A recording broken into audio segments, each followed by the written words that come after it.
ملک چلانے کے لیے سیاسی درجہ حرارت نیچے لانا پڑتا ہے. یہ نہیں ہوتا کہ آپ لوگوں کے گریبانوں میں ہاتھ ڈال دیں, آپ دباؤ ڈال کے لوگوں کی ضمانتیں منسوخ کروائیں, آپ پہلے دھمکی دیں کہ ضمانتیں نہیں ہوں گی, اس کے بعد ان پر عمل درآمد ہو. یہ جو ہو رہا ہے آپ کو بھی پتہ ہے, ہمیں بھی پتہ ہے. اللہ تعالیٰ آپ کو اس آفت سے محفوظ رکھے.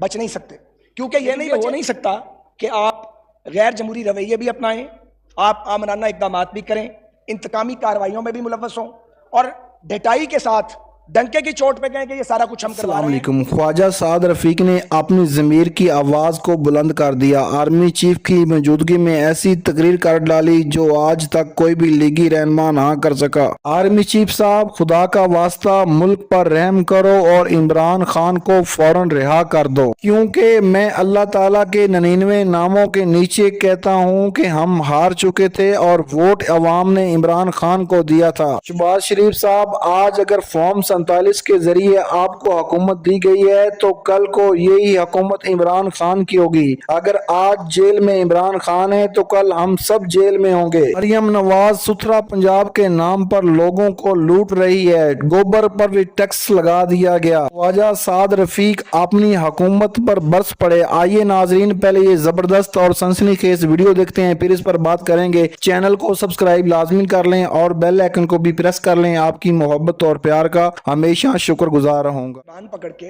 اور کن پٹی پہ پستول رکھ کے میثاق نہیں کروائے جاتے. میثاق ضرور کیجئے, میثاق جمہوریت سے شروع کیجئے. میثاق معیشت تو آپ کو یاد رہ گیا, میثاق جمہوریت یاد کیوں نہیں رہا؟ تو میثاق جمہوریت کو پہلے ایکسٹینڈ ہونا چاہیے, تمام سیاسی جماعتوں کو پیش کیا جانا چاہیے, پیش کیا جا چکا ہے انڈیڈ. پھر میثاق معیشت پر بھی بات ہونی چاہیے. لیکن یہ ہو نہیں سکتا کہ آپ غیر جمہوری رویے بھی اپنائیں, آپ آمرانہ اقدامات بھی کریں, انتقامی کارروائیوں میں بھی ملوث ہوں, اور ڈٹائی کے ساتھ ڈنکے کی چوٹ پہ کہیں کہ یہ سارا کچھ ہم کروا رہے ہیں. حالانکہ جو کچھ آپ کے پلے ہے وہ ہمیں بھی پتا ہے, جو ہمارے پلے تھا وہ بھی ہمیں پتا ہے. ہمارے اس ملک میں جمہوری حکومتوں کو نارو دینے کی پوزیشن نہیں رکھتا. تو میثاق کے لیے کوئی پیچھے نہیں ہٹ رہا, مگر جناب اسپیکر, میثاق کرنے کے لیے, معاہدے کرنے کے لیے, ملک چلانے کے لیے سیاسی درجہ حرارت نیچے لانا پڑتا ہے. یہ نہیں ہوتا کہ آپ لوگوں کے گریبانوں میں ہاتھ ڈال دیں, آپ دباؤ ڈال کے لوگوں کی ضمانتیں منسوخ کروائیں, آپ پہلے دھمکی دیں کہ ضمانتیں نہیں ہوں گی, اس کے بعد ان پر عمل درآمد ہو. یہ جو ہو رہا ہے آپ کو بھی پتہ ہے, ہمیں بھی پتہ ہے. اللہ تعالیٰ آپ کو اس آفت سے محفوظ رکھے. بچ نہیں سکتے, کیونکہ یہ نہیں بچے, ہم نہیں بچے, وہ ایم کیو ایم والے بھی نہیں بچے, آپ کیسے بچیں گے؟ تو ٹائم نہیں, انشاءاللہ نہیں کہنا, ٹائم زیادہ نہیں ہے. ایک آدھ رات جیل خانے میں ایسی آئی جب میرے بھائی کو ہارٹ کا پرابلم ہوا کہ میرا دل کیا کہ میں بد دعا دوں. میں آپ کو صحیح بتا رہا ہوں, میں ڈر گیا بد دعا دینے سے. میں نے بد دعا دی نہیں ہے. کیا چوری کی ہے ہم نے؟ کون سا ڈاکہ مارا ہے؟ شہزاد بیٹھ جاؤ بیٹا, کون سا ڈاکہ مارا ہے ہم نے؟ یہ آئے ہیں, میرا ایک بھائی بھی فالو کرتا تھا بغیر سمجھے. کدھر گیا جی وہ؟ میں نیب کی کسٹڈی میں ہوں نا 7 مہینے سے, کیوں نہیں مجھ پر وہ الزام آئی جو ہے وہ اس کی وہ مجھے چارج شیٹ کیا گیا؟ یار ہر بندہ چور تو نہیں ہوتا. ہمیں پتہ رگڑا کس بات کا لگ رہا ہے, رگڑا تقریروں کا ہے. مجھے پتہ میں تقریریں کرتا رہا ہوں, رگڑا لگنا چاہیے تھا. جماندرو ہم یہی کام کرتے ہیں, مجھے اعتراض بھی کوئی نہیں ہے. آپ اپنے گناہ بھی اپنے سر لیے جاتے ہیں, باقی کے گناہ بھی اپنے سر لیے جاتے ہیں, تو لیے جائیں. یہ حساب آپ نہیں دینا ہے, اور تو کسی نے دینا نہیں ہے کل. تو جناب اسپیکر, یہ بجٹ, اس پہ میں کچھ دیر بات کروں گا, میں اپنے ٹائم میں کوشش کروں گا ختم کروں. اس بجٹ نے تنخواہ دار طبقے کی چیخیں نکلوا دی. اس بجٹ نے تنخواہ دار طبقے کو کہیں کا نہیں چھوڑا. ریئل اسٹیٹ سیکٹر کی تباہی کے تابوت میں یہ بجٹ بدقسمتی سے آخری کیل ثابت ہوگا. اور یہ جو آپ چھاپوں کا اختیار دے رہے ہیں انکم ٹیکس ڈپارٹمنٹ کے افسروں کو, یہ ایک کرپشن کا سیلاب نیا نہیں آئے گا. کیا کرپشن صرف سیاستدانوں تک محدود ہے؟ آپ نے گھروں کا وعدہ کیا, آپ نے لوگوں کے گھر گرا دیے. آپ نے روزگار کا وعدہ کیا, آپ نے لوگوں کو بے روزگار کیا. جناب, بجلی, گیس, سبزیاں, پھل, اشیاء خودنی, ہر چیز مہنگی. جی ڈی پی ہم جو چور کہے جاتے ہیں آپ کی نظر میں, ہمارے دور میں 5.8% تھا, اور فرشتوں کے دور میں 3% پہ آ گیا. اب آپ ریلوے پہ آ جائیں. مجھے آپ یہ بتائیں, 40 ارب تھا پی ایس ٹی پی جناب اسپیکر جب لاسٹ ٹائم ہم نے چھوڑا. 18 ارب پہ یہ محکمہ مجھے ملا تھا, 50 ارب پہ میں اس کو چھوڑ کے آیا تھا ارننگ کے اوپر. آپ 40 بلین سے 16 ارب روپے دے رہے ہیں. اب آپ 16 ارب میں تو ریلوے کی پی ایس ٹی پی کا 1/3 بھی مکمل نہیں ہوگا. وزیر صاحب جتنا مرضی ایفرٹ کریں اس کے باوجود مکمل نہیں ہوگا. حالات یہ ہیں، میں 20 دن کا آئل سٹاک چھوڑ کے آیا تھا، آپ 3 دن پہلے آئے، پنکچویلٹی فال کر گئی ہے، لوگ آپ کی جان کو رو رہے ہیں، روز حادثات، میرے دور میں بھی حادثات ہوتے تھے، ایک وزیر حادثے کا براہ راست ذمہ دار نہیں ہوتا. آپ تو میرا استعفیٰ مانگا کرتے تھے، عمران خان صاحب نے بھی مانگا، میں نے کبھی شیخ رشید صاحب کا استعفیٰ نہیں مانگا، اس لیے کہ مجھے معلوم ہے کہ شیخ رشید صاحب تو حادثے نہیں کروا رہے، ظاہر ہے ہیومن ایرر ہوگا یا کوئی ٹیکنیکل فالٹ ہوگا، مگر آپ کی پالیسی ٹھیک نہیں ہے. الوی صاحب کو اور عمران صاحب کو خوش کرنے کے لیے آپ نے ٹرینز چلائیں، آپ نے 10 نئی ٹرین چلائیں، 7 اس میں سے خسارے میں ہیں.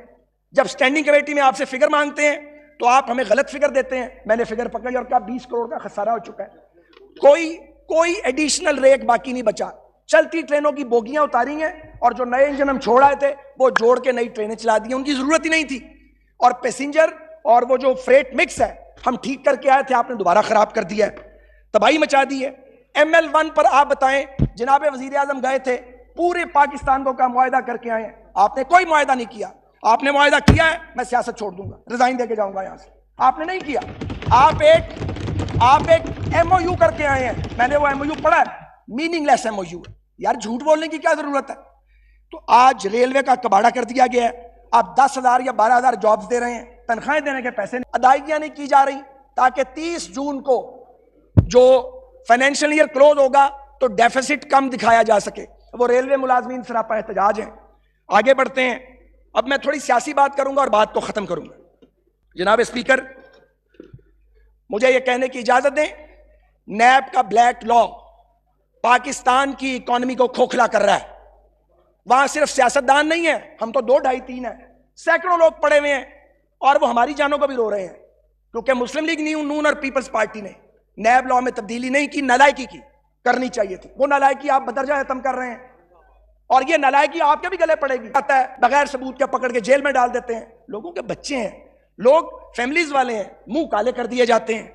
میں آپ سے یہ عرض کرنا چاہتا ہوں، آج خوف کا عالم یہ ہے، آپ اپنی حکومت کے خلاف کام کر رہے ہیں، ہمیں رگڑا لگانے کے شوق میں سول سرونٹس ڈر گئے ہیں، کوئی فائل سائل کرنے کے لیے تیار نہیں ہے، کوئی کسی پروجیکٹ کو آگے بڑھانے کے لیے تیار نہیں ہے. نیٹ لاس پاکستان کا ہو رہا ہے. کل جب آپ اپنی کارکردگی لے کے جائیں گے لوگوں میں، کارکردگی کیسے دکھائیں گے کہ جب افسران سائن نہیں کریں گے اور پروجیکٹ آگے نہیں بڑھیں گے. جناب وزیر اعظم آفس میں ایک احتساب سیل قائم ہے، ویسا ہی سیل جو مسلم لیگ نون نے بھی اپنے دور میں قائم کر کے غلط کام کیا تھا. That was wrong. حاضرین کرام، آپ لوگوں سے میں ایک سوال کرتا ہوں کہ مسلم لیگ نون میں کچھ لوگ اب بھی موجود ہیں جو کہ عمران خان کو رہا کرنے کی بات کرتے ہیں، جو آئین اور قانون کی بات کرتے ہیں، جو کہ اپنی حکومت کو تنقید کا نشانہ بناتے ہیں، جیسے کہ خواجہ سعد رفیق صاحب ہیں. اپنی رائے کا اظہار کمنٹ سیشن میں ضرور کریں، آپ کی رائے ہمارے لیے بہت اہم ہے. شکریہ. مذمت کرتا ہوں اور اس کی بھی مذمت کرتا ہوں. ایک جیسے کام کر رہے ہو یار، خراب کر رہے ہو ایک دوسرے کو، تذلیل کرتے ہو ایک دوسرے کی، امبیرس کرتے ہو ایک دوسرے کو. کتنے دن یہ جماعتیں اقتدار میں رہیں، ادھر سے ادھر آ گئی، ہم بھی ادھر سے ادھر آ گئے. آپ نے نہیں آنا، اتنا اونچا بولنا، چور چور چور چور چور کہنا، کتنے دن یہ سودا بکے گا، کتنے دن اس راگ کا آپ الاپ کریں گے. آپ کا کام کارکردگی پہ ختم ہوگا. آپ کرتے احتساب، اگر آپ ایک امپارشل گورنمنٹ ہوتے، جس حکومت کا سربراہ کہ میں نہیں چھوڑوں گا اور وہ بازو ٹانگ لے، جس کے وزراء کے ہم گرفتاریاں کرواتے ہیں، وہ کریڈیبلٹی لوز کر دیتی ہے، وہ اکاؤنٹیبلٹی نہیں کر سکتی. آپ بھی بننا چاہتے ہیں، آپ مدعی بھی بننا چاہتے ہیں، آپ منصف بھی بننا چاہتے ہیں. اسپیکر، آج نیب کو گسٹاپو بنا دیا گیا ہے، اور اگر کوئی یہ سمجھتا ہے کہ میں نہیں چھوڑوں گا شور مچا کے مخالفت اور مزاحمت ختم ہوگی، یہ اس کی غلط فہمی. 22 کروڑ کا ملک جس میں بار بار الیکشن ہوا ہے، جس کی 71 سالہ جدوجہد کی، جمہوری جدوجہد کی تاریخ ہے، ڈنڈے سے، دھمکیوں سے، گرفتاریوں سے، جبر سے، انتقام سے نہیں چلایا جا سکتا. یہ ریورس گیئر لگ گیا ملک کو. ملک تو سب کا ہے، ہم سب لوزر ہوں گے، آپ ہمارے ساتھی لوزر ہوں گے. اس لیے اس سے بچیں. کیا آپ سمجھتے ہیں پاکستان آگے بڑھ جائے گا؟ کیا آپ سمجھتے ہیں پیپلز پارٹی کو ہم زور لگا کے دفن نہیں کر سکے؟ یہ بیٹھے ہمارے دوست، پیپلز پارٹی نظر نہیں آتی تھی ضیاء الحق کے دور میں، اور جب بی بی آئیں اور کوئی نظر نہیں آتا تھا، صرف پیپلز پارٹی نظر آتی تھی. 10 سال کا رگڑا لگایا تھا ضیاء الحق نے. اور بھائی جان، ایوبی ماشاء اللہ کا سبق، ضیاء ماشاء اللہ کا سبق، مشرف دور میں ہم 19 آدمی تھے یہاں پہ. پھر اس ملک میں ہماری حکومت بھی آئی، 81 MNA بھی بنے ہمارے. تو یہ پولیٹیکل ریالٹیز کو گلا گھونٹ کے دبایا نہیں جا سکتا. ہم پڑے ہیں جیلوں میں، ہمیں پتہ ہم نے ابھی نہیں آنا، ہمیں جلدی بھی نہیں. ہم جیلوں میں پڑے، ہمارے اور ساتھی بھی آ رہے ہیں. پر اگلا سال اللہ نہ کرے آپ کا سال ہے، شاید آپ کو اس کی آواز نہیں آ رہی. میں نہیں چاہتا، میں انشاءاللہ نہیں کہوں. ہم یہ نہیں چاہتے، آپ اس کو ہماری کمزوری نہ سمجھیں. جو کمزور ہوتے ہیں وہ مارشل لاؤں کے ساتھ نہیں لڑتے. کمزور لیٹ جاتے ہیں، وہ اپنے ضمیر بدلتے ہیں. ضمیر بدلنے والے بھی اس ایوان میں موجود ہیں، اور ضمیر نہ بدلنے والے بھی اس ایوان میں موجود ہیں. شکریہ.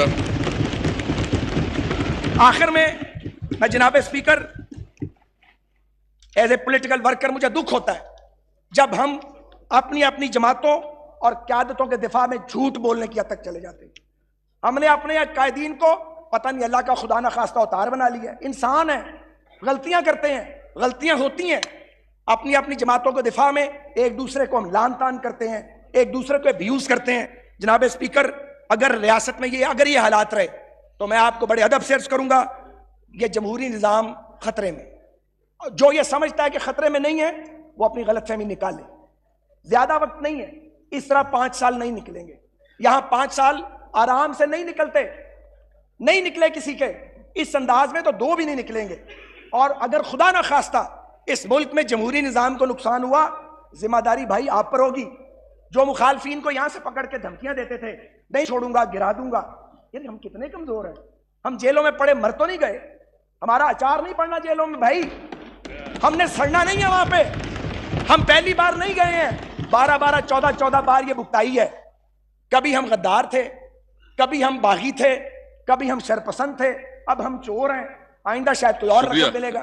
تو میں آپ سے ایٹ دی اینڈ درد دل کے ساتھ یہ استدعا کرنا چاہتا ہوں، اللہ نہ کرے کہ اس ایوان کا کوئی رکن ڈیوائیڈ کے اس پار یا اس پار اس سلوک کا شکار ہو جو سلوک ہمارے ساتھ کیا گیا، جو بدسلوکی ریاست پاکستان میں ہمارے ساتھ بار بار کی گئی ہے اور ہم نے بھگتی ہے. میں بد دعا نہیں دیتا، میں نہیں چاہتا. 40 سال کا میرا اپنا سیاسی سفر ہے، 75 سال کی میری سیاسی خاندان کی سٹرگل ہے پری پارٹیشن. میں نہیں چاہتا جو PPP اور PMLN کے ساتھ ہوا ہے وہ آپ کے ساتھ ہو. اللہ کے واسطے اس کو کمزوری نہ سمجھے، اس پہ تھاٹ پروسیس سے گزریں اور ایک ایسا راستہ بنائیں کہ ہم مل کے آگے بڑھیں اور یہ بدسلوکی کا، انتقام کا اور رگڑے لگانے کا نظام ختم ہو. پاکستان. ناظرین کرام، آپ نے خواجہ سعد رفیق صاحب کی گفتگو سنی. خواجہ سعد رفیق نے اپنی حکومت کو تنقید کا نشانہ بنایا اور خواجہ سعد رفیق صاحب کا کہنا تھا کہ شہباز شریف صاحب، اگر آج جن لوگوں نے ہمیں فارم 47 کے ذریعے حکومت دی ہے، کل کو یہ عمران خان کو نہیں دے سکتے. اگر عمران خان کو اس طرح کی حکومت مل گئی تو عمران خان آ کر جھاڑو پھیر دیں گے اور ہم سب جیل میں ہوں گے. اگر آج عمران خان کی بیانوں کو سیاسی انتقام کا نشانہ بنایا جا رہا ہے یا عمران خان کی بیگم کو سیاسی انتقام کا نشانہ بنایا جا رہا ہے تو یہ حالات ہمارے ساتھ بھی ہو سکتے ہیں. اور ہمیں اس وقت سے ڈرنا چاہیے جب ہم جیلوں کے چکر کاٹ رہے ہوں گے. یہی نیب ہمارے خلاف کارروائی کر رہا ہوگا، تب ہم کیا کریں گے؟ یہ الیکشن کمیشن ہمارے خلاف استعمال ہو رہا ہوگا جس کو ہم نے زیادہ اختیار دیے ہیں. کیونکہ آپ کو پتہ ہے کہ ایک وقت وہ تھا جب عمران خان کی حکومت تھی اور مریم نواز بھی جیل میں تھی، نواز شریف بھی جیل میں تھا، شہباز شریف، بلکہ پورا شریف خاندان اور جو شریف خاندان کے ساتھ جڑے ہوئے لوگ ہیں وہ سب جیل میں تھے. ہاں، میں یہ نہیں کہتا کہ وہ سارے بے گناہ تھے یا سارے ہی جرمدار تھے. یہ تو فیصلہ آئین اور قانون کرے گا، عدالتیں کرے گی، صرف ہم تو ایک تجزیہ کر سکتے ہیں. مگر ناظرین، کسی بھی جماعت کو اس لیے ووٹ نہیں ملتا کہ وہ دوسری جماعت کو سیاسی انتقام کا نشانہ بنائے، بلکہ عوام ووٹ اس لیے دیتی ہے کہ کیونکہ عوام جو ہے مہنگائی کی چکی میں پس رہی ہے، غربت کی لکیر سے نیچے عوام زندگی گزار رہی ہے. تو چاہیے ہمارے حکمرانوں کو کہ وہ عوام کی فلاح و بہبود کے لیے کام کریں، نہ کہ وہ اس طرح کے کام کریں جس سے ان کو خود کو ہی نقصان ہو رہا ہے. جیسے یہ ایک دوسرے کو سیاسی انتقام کا نشانہ بناتے ہیں تو اس سے جمہوریت اور سیاست دونوں ہی کمزور ہو رہی ہیں. آج پاکستان میں جمہوریت اتنی کمزور ہے کہ پہلے کبھی بھی نہیں تھی. دعا ہے ناظرین کہ اللہ تعالیٰ پاکستان کو وہ مقام دے جس کا خواب قائد اعظم علی جناح نے دیکھا تھا، اور ہمارے سیاستدان ماضی کی غلطیوں سے سبق سیکھ جائیں. اور عمران خان نے یہ خود کہا تھا کہ عمران خان سے بھی زیادہ اس ملک کو اگر کوئی ضرورت ہے تو وہ ہے فوج کی، اور پاکستان کی فوج پاکستان کی سلامتی کی ضمانت ہے۔ ہاں، کسی ایک شخص سے تو اختلاف ہو سکتا ہے، مگر پاکستان کی جو فوج ہے وہ پاکستان کے لیے ریڑھ کی ہڈی ہے، اور جب وہ پاکستان کا دل ہے۔ جب تک پاکستان کے نوجوان پاکستان کی سرحدوں کی حفاظت کر رہے ہیں، کوئی بھی پاکستان کو میلی آنکھ سے نہیں دے سکتا۔ اگر ناظرین آپ کو یہ ویڈیو اچھی لگی تو ویڈیو کو لائک کر کے چینل کو سبسکرائب کر لیں، اور بیل آئیکن کو لازمی پریس کیا کریں کیونکہ ہر آنے والی ویڈیو آپ تک پہنچ سکے۔ اللہ تعالیٰ آپ کو اپنی حفظ و امان میں رکھے اور آپ ہمیشہ خوش رہے۔